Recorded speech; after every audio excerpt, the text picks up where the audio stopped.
by Bobby Law. These two are hooked up again. This time, Bobby is the one folding. There is no Phil Hellmuth rule. He can still be Phil Hellmuth. No more bluffs.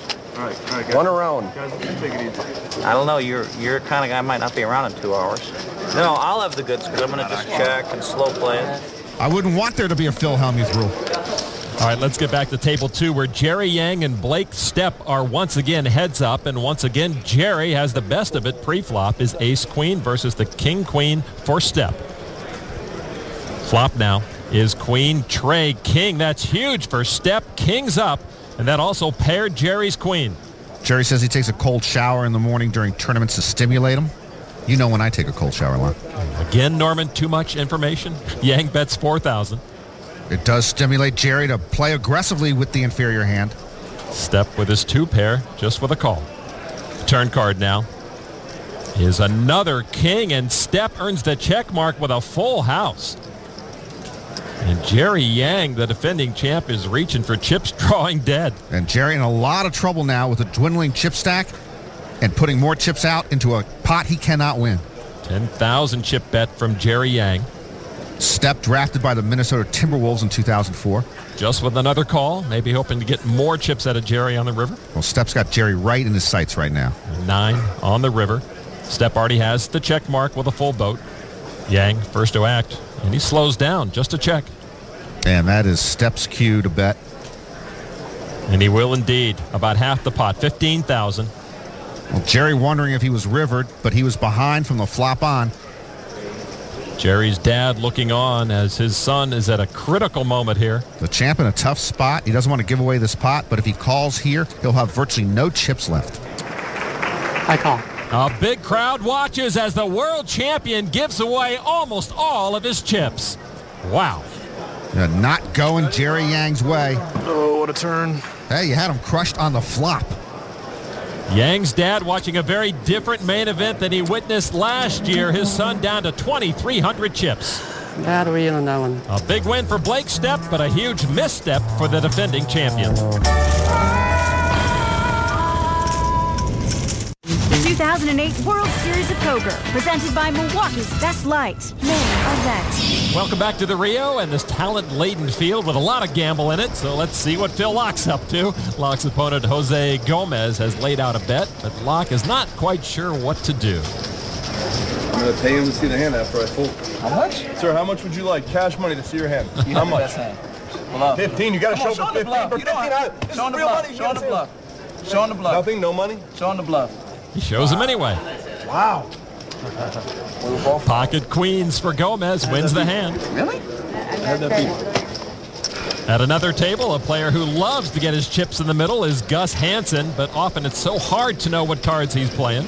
When you're playing Gus, sometimes you don't even know what your own cards are anymore. His opponent is confused enough to fold, and Gus Hansen will take that pot. Gus Hansen still looking for a World Series breakthrough. He looks like he should have a bracelet. And then there's the biggest gambler of them all, Archie Karras, who just flopped 2-pair and moved all in. But Aaron Alameda flopped a better 2-pair and called. Archie is in trouble. Archie with 1 foot out the door here. Turn card now is a 9 and possibly 1 card left for Archie Karras. Archie now needs a 9 or a 3 to stick around. It is a deuce, and that's going to do it. Alameda wins the pot and knocks off Archie Karras. Hello, Arch. No good? The mouth with an ill-timed greeting. Good luck, everybody. Archie with 3 World Series cashes in his career, but will leave empty-handed from this main event. The $40 million man will find another place to gamble. All right, on the other side of the Milwaukee's Best Light No Limit Lounge, we go back to our featured table. Chris Moneymaker in action. Ace, queen of clubs. The year Chris won the main event, 839 players in the field. The next year, 2,576 players. He does raise the action to 1,600. Quite a moneymaker effect it was. Action on Gerhard Meyer. He has pocket trays, and he makes the call of 1,600. Adler will fold on Cordovez. Diego's steaming about something right now. I can see it in his face. He's just steaming. Action folds over to David Einhorn. Einhorn looks down at 10-9 of clubs. This guy is rich, and he's smart, and he's charitable. I don't like it. And he's aggressive. He raises it to 6,000. Action folds back to Moneymaker. He needs 4,400 to call, and he does. Meyer with his trays makes the call. So pretty much a three-way jump ball to the flop. Flop is 5 queen 4. Moneymaker with a pair of queens and a nut flush draw. Einhorn picked up an inferior flush draw. Check to Einhorn. He bet 16,000. Now, well, Moneymaker decided to let Einhorn lead out again and trap himself. And he's done just that. 2003 world champ. Make it 40. Is going to make it 40,000. So Meyer left with pocket trays, and they go away. Now back to Einhorn. Einhorn has a flush draw, which of course is no good because Chris has better clubs. Chris just could have smooth called there. Instead, he makes the big pot-sized raise, perhaps trying to convince Einhorn he's bluffing and hoping David comes back over the top of him. Einhorn will fold, and so Moneymaker with top pair and the nut flush draw put a quick end to that hand. Good hand. Einhorn, even smarter than he looks, makes the good laydown.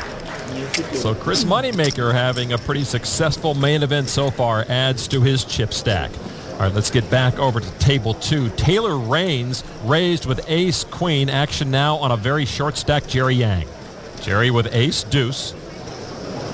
I'm all in. Jerry's going to push with that suited ace. Jerry Yang hanging on with very little left. Raines would need not that much more to put Jerry at risk. Your father never wanted you to gamble. Maybe he knew what he was talking about.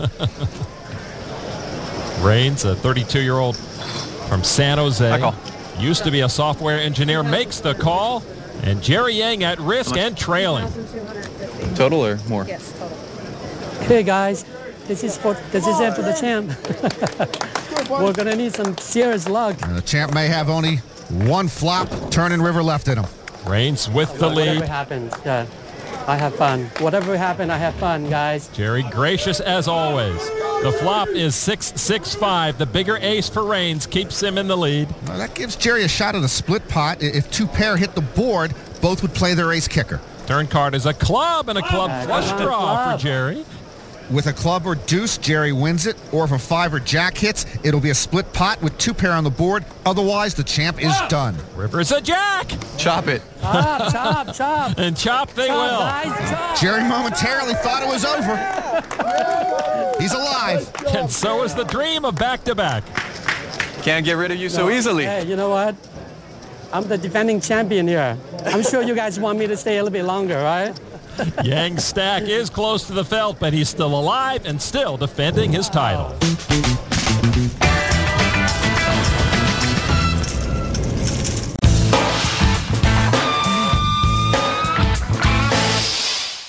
Welcome back to the Rio. November 11th is when that bracelet will be awarded to the main event champion, along with $9.1 million. Chris won $2.5 for his victory 5 years ago. This table got much more serious after you took down that big pot. Wasn't it not as fun loving anymore?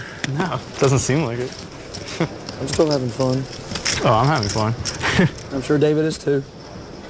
Why shouldn't he be having fun? It's the main event, the big one. $9 million to the winner. Pocket nines, it's a party.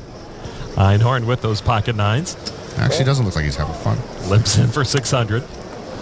Chris Moneymaker. Jack 8 suited. He's a limper. Look, it's like a bachelor party down there. A bunch of happy guys. And then there's my main man, Diego Cordovez. Fun loving, life of the party. He's having a game.